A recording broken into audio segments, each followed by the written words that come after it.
kaibigan at favorite na inspirational speaker at entrepreneur, si Swing It Right with Tita Debs na naka-polka ding. Yes. Ayan, Tita Debs, good morning. Good morning, everyone. It's a blast. Yeah. It's a spark for the new year. Oo, naku, may pag-usapan natin yung mga bilog-bilog kasi di ba sabi, kailangan para swertihin ka, dapat bilog-bilog ang suot mo. At si Brother Adrian, kita mo naman, Tita Debs, nagkakaubusan na daw ng tela. Siya alam mo ba siya ang gumagawa ng mga sinusuot niya? Kaya muntik nang di makarating kasi muntik nang di matapos. Pero ang ganda ng jacket niya, ayan, no? Nakikita niyo po sa screen natin ngayon, no? Sa ating television na ikaw ang gumawa niya. Saan galing tela niyan? Yes, Korean siya actually. Oh, wow. Pero, Korean yung tela pero dito namin ginawa. O syempre, saang pangalan ng gumagawa? Of course, Andre Signatures. Andre Signature. So kita mo, alam mo na Tita Dwes, pag may nakita ka na mamalimos na nakaganyan, Galing sa akin.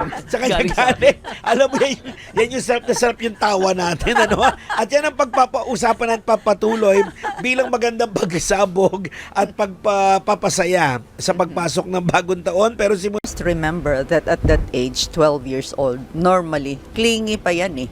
Susunod-sunod yan kung saan pupunta ang mga magulang. But the fact that there's a distance already, of course, hindi ko nagagamitin yung nawala. Siyempre, natural sa isang magulang, nahahanapin kung nasaan yung anak. And to think na napakaraming tao doon. So I would like to think of it in terms of what a parent should be. That the parent is caring, loving, rearing, nurturing. Yan dapat ang position ng isang magulang. And I think this is what they are in the aspect of being a parent, looking for Jesus at that time. So bilang mga magulang, meron tayong mission para sa ating mga anak to bring them up in the ways of the Lord. Diba, nasa Bible naman yan na teach a child in the way he should go, and when he grows, he will not depart from it. At manghang-mangha sila na even before nagagawin nila yun for Jesus, the divine that He is, saan siya natagpuan? Among other places, di ba? Doon sa mismo sa templo.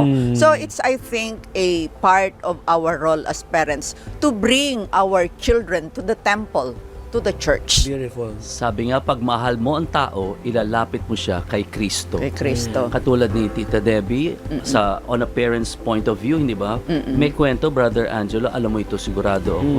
Merong mag-ina, kasama niya ang kanyang anak.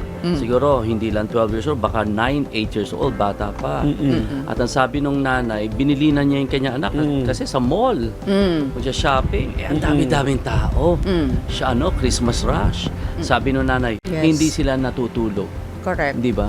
Anong pakiramdam ng isang magulang, Tita Debbie, na nag-aalala ka talaga na wala pa dyan yung mga anak mo, yung safety nila, nasa labas sila, nasa kalye sila. Yung pakiramdam na gano'n, di ba? Well, unang-una, as a parent kasi, meron akong tinatawag na preventive approach to parenting. So, when they go out, especially syempre, I have 3 sons and a girl. Ang sinasabi ko sa kanila, pwede ba, alam mo yung GPS, alam mo kung nasaan sila. Sasabihin ninyo kung saan kayo para hindi ko kayo hinahanap. And you see to it na yung paalam ninyong nandun kayo, nandun talaga kayo. I remember one instance, I joined the bazaar at Rockwell. At nung nandun ako sa bazaar, syempre, maraming mga kliyente pumupunta sa shop mo, being a jeweler, maraming tumitingin dyan sa mga alahas na yan. Hindi ko naasikaso, dumating pala itong anak ko. At that time, si Mafi, bata pa siya. Of course, kasama naman yung kasama namin sa bahay. Kaya lang nalingat, alam mo yung nalilibang kang napakarami mong nakikita, Rockwell pa yan. To cut it short, nawala, Brother Adrian. Wow. Alam mo, ginawa ko, the mother that I am, merong ganitong paging, section, center, doon sa pumunta talaga ako doon para akong broadcaster ng teleradyo na sinabi ko nawawala talaga yung anak ko. And then, nakita pala siya ng gwardiya. At that time, I was making the announcement. Umiiyak na. Umiiyak na. Yung lumabas hanggang doon sa parang there's a bridge over there. Wow. Diba? nakarating na siya hanggang doon, nalibang-libang yung anak. Kasi di ba sa Rockwell, ang dami mong nakikita na Yes. everything that you see, it's really attractive to the eyes. Hindi niya alam na wala na siya doon sa mismong venue ng bazaar na Wow. yun. So you see, tama yung sabi mo, na meron kang more or less pagkabalisa. But for us parents, this is also a call that when we establish a very close relationship, first, of course, to the Lord, and then it resonates to our children, and we do it out of love, giving them, warnings, giving them guidelines, what to do and what not to do. Tutuparin nila yon, and when they obey, alam mo more or less, Brother Adrian, kung nasaan sila. Ang nakakatawa pa, itong si Nico, sinasabi ko kasi sa kanila, sabi ko, pagka oras na ng 9:00, dapat nandito na kayo sa bahay. And there was one time, third year college yata siya noon sa UST. Tinatanong niya kung nasaan ako, o nasaan ka na, umuwi ka na. Yung curfew mo, hindi mo na rin ino-observe. So you see, nag-rebound yung mga sinasabi ko sa. So anyway, when you have a very close relationship with your children, obedience follows. Yeah, beautiful. At para naman sa mga anak na nakikinig ngayon, nanonood ngayon, sana sundin natin, makinig tayo sa ating mga magulang dahil darating ang panahon, magiging magulang din kayo. Correct. Sabi nga, may kasabihan na kung anong ginawa mo sa magulang mo, yun din ang gagawin ng mga anak mo sa iyo. Di ba? At saka, nasa Bible talaga yan, Brother Adrian, yung honor your mother and your father. And that's a Bible verse with which there's a reward that comes with honoring your parents. Look at you.